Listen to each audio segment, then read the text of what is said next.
भलाई कर भला होगा, बुराई कर बुरा होगा, कोई देखे न देखे पर खुदा तो देखता होगा। बहुत ही गहरी बात कही है दोस्तों किसी ने, और ये बात हर इंसान के जीवन में लागू होती है। आज मैं जो कहानी आप लोगों के लिए लेके आया हूँ इसी पर आधारित है। तो सुनते हैं एक छोटी सी कहानी। एक बड़े से शहर में बहुत बड़े से डॉक्टर, जिन्होंने अपना एक बड़ा सा नर्सिंग होम खोला हुआ था, रोज की तरह हॉस्पिटल पहुंचे और आधे एक घंटे बाद उनके हॉस्पिटल में एक लवारिस एक्सीडेंट केस, मतलब उसका कोई रिश्तेदार नहीं था, बहुत भयंकर एक्सीडेंट था। उस लड़के को किसी ने हॉस्पिटल में भर्ती करा। उसकी खबर जब डॉक्टर साहब के पास पहुंची, डॉक्टर साहब आए और उसका चेहरा देखते साथ उनके चेहरे की हवाइयाँ उड़ गई। उन्होंने कहा, तुरंत इसका ट्रीटमेंट शुरू करो। हॉस्पिटल के एमडी थे वो। पूरी डॉक्टरों की टीम को उन्होंने उस पर लगा दिया और कहा कि ट्रीटमेंट की जो भी फैसिलिटीज़ हैं सारी की सारी लगाइए। अगर डॉक्टर्स कम पड़ते हैं, कोई भी चीज़ है तो आप बाहर से बुलाइए, लेकिन इस बंदे को कुछ होना नहीं चाहिए। अपनी जी जान लगा दीजिए आप, और जिस दिन भी यह ठीक हो जाए और अगर अपना पैसा देने के लिए बिल काउंटर पर आए तो इसे बोल देना कि डॉक्टर साहब ने आपकी पेमेंट कर दी है, आपको कोई पैसा देने की ज़रूरत नहीं है। सारी की सारी टीम हैरान थी कि आखिर ये इंसान ऐसा कौन है जिसके लिए डॉक्टर साहब इतने चिंतित हैं। फिर डॉक्टर साहब बोलकर अपने केबिन में चले गए। डॉक्टरों की टीम ने अपनी पूरी मेहनत लगी, अच्छे से ट्रीटमेंट किया, बहुत अच्छे से उनका ध्यान रखा। नर्सेस वगैरह भी बहुत अच्छे से उनका ध्यान रख रही थी। लगभग 15 से 20 दिन में होंगे वो स्वस्थ हुए और व्हील चेयर पर आ गए। जब नर्स उनको पीछे गार्डन में घुमाने के लिए ले गई तो पेशेंट ने पूछा कि जब मेरा एक्सीडेंट हो गया तो मुझे यहाँ कौन लेकर आया था। नर्स ने बोला कि राह पर चलते कुछ लोग आपको यहाँ पर छोड़ गए थे, आपका बहुत बुरा एक्सीडेंट हुआ था, लेकिन आप चिंता ना करें, केवल 15 से 20 दिन और लगेंगे और आप अपने पैरों पर चल सकेंगे और आप बिल्कुल स्वस्थ हो जाएंगे। यह सुनकर उस पेशेंट को बहुत खुशी हुई। फिर जब गार्डन से घुमाकर नर्स हॉस्पिटल में अंदर लेकर आई तो कैश काउंटर पर रुके और अपना बिल पूछने लगे। जब उन्होंने बिल पूछा तो कैश काउंटर पर रिसेप्शन पर जो एम्प्लॉय था, उन्होंने कहा कि डॉक्टर साहब ने आपसे पैसा लेने के लिए मना किया है। उन्होंने कहा कि आपके ट्रीटमेंट में जो भी खर्चा आएगा उसे डॉक्टर साहब अपने पास से देंगे। पेशेंट को यह जानकर बड़ी हैरानी हुई।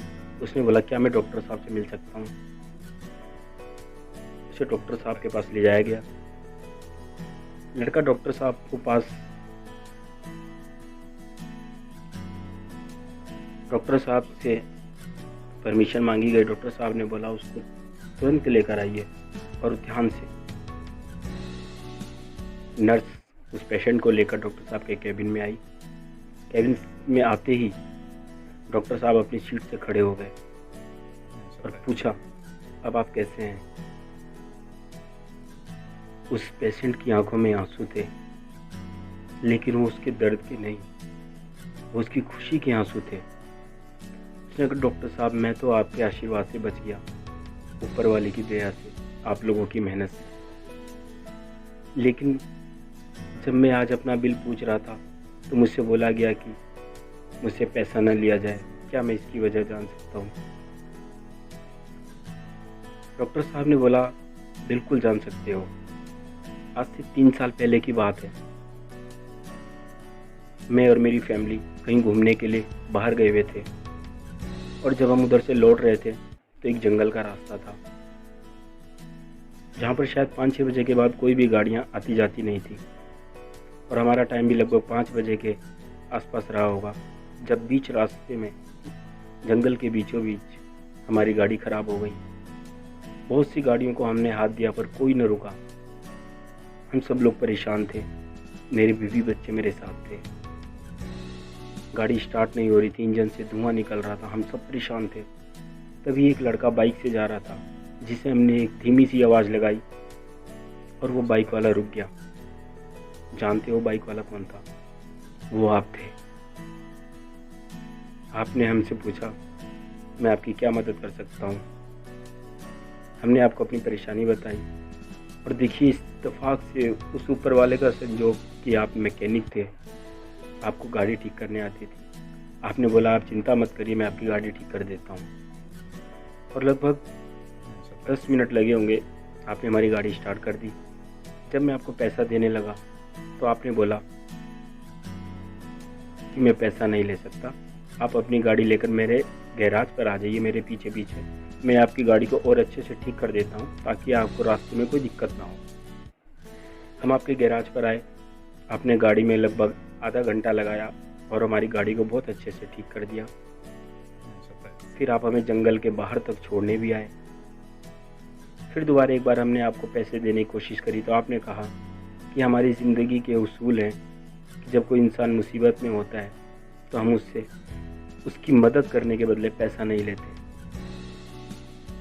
अगर आप मुझे पैसा देना चाहते हो तो आप इतना ही करना कि जब कोई इंसान परेशान हो, मुसीबत में हो और आपको उसकी मदद करने का मौका मिले तो आप उसके बदले में उनसे कभी पैसे मत लेना।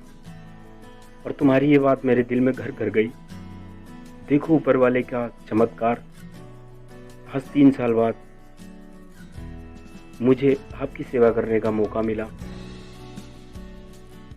और आपकी उस बात से प्रेरणा लेकर मैं लगभग पीछे 3 साल के अंदर 16 से 17 केस ऐसे यहाँ पर हैंडल कर चुका हूँ, जो हमने बिना फीस के उनका ट्रीटमेंट किया, जो मुसीबत और परेशानी में थे, जिनके पास पैसा नहीं था। और मैं ज़िंदगी भर ऐसा करता रहूँगा। और ये प्रेरणा मुझे आपसे मिली थी। आपने तो मेरी गाड़ी ठीक करी थी, लेकिन आपको नहीं पता कि हम कितने परेशान थे। कोई हमारी मदद करने को तैयार नहीं था। 5 लोग थे, मैं और मेरी फैमिली। आपने हमारी पूरी फैमिली की जान बचाई थी उस दिन।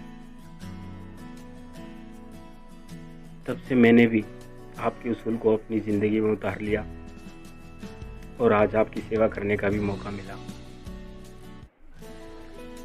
दोस्तों, किसी ने सही कहा है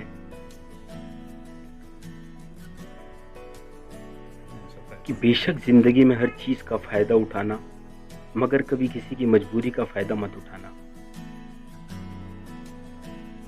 दोस्तों, ज़िंदगी में सुख और शांति हमें तब मिलता है जब हम किसी की मदद करते हैं।